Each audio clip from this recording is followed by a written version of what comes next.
আসসালামু আলাইকুম। শুরু করছি নগদ জনপদের খবর। সংবাদ কক্ষে আছি আমি মৃত্তিকা মোস্তফা।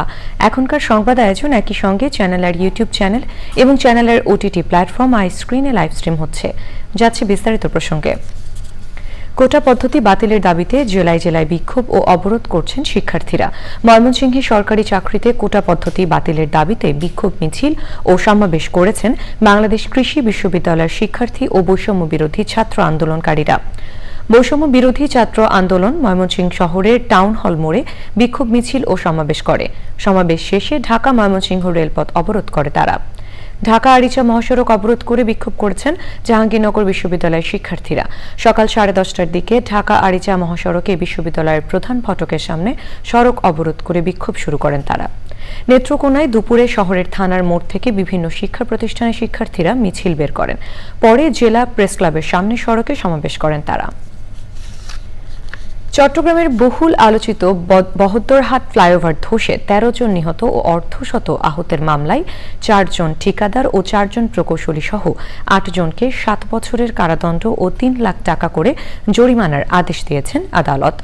দুপুরে চট্টগ্রামের চতুর্থ অতিরিক্ত মহানগর দায়রা জজ শরীফুল আলম ভুয়া আলোচিত এ মামলায় রায় ঘোষণা করেন।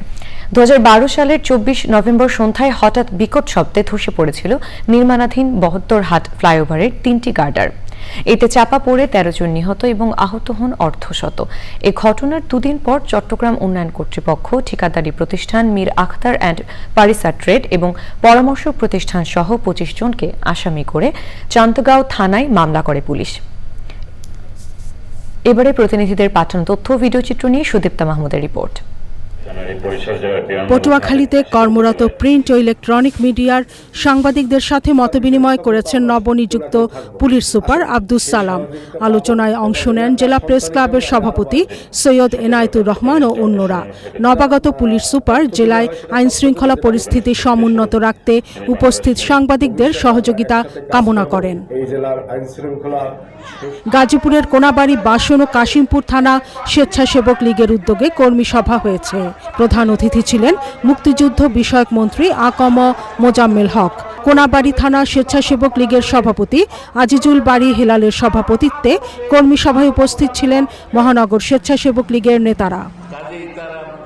বরিশালের উজিরপুরে যুব নেতৃত্বে জলবায়ু কার্যক্রমে বাধা এবং সমাধান বিষয়ক যুব ফোরামের বার্ষিক সমাবেশ হয়েছে। ভোলার পূর্ব ইলিশায় প্রতিবন্ধী ব্যক্তিদের সুবর্ণ নাগরিক কার্ড বিতরণ করা হয়েছে।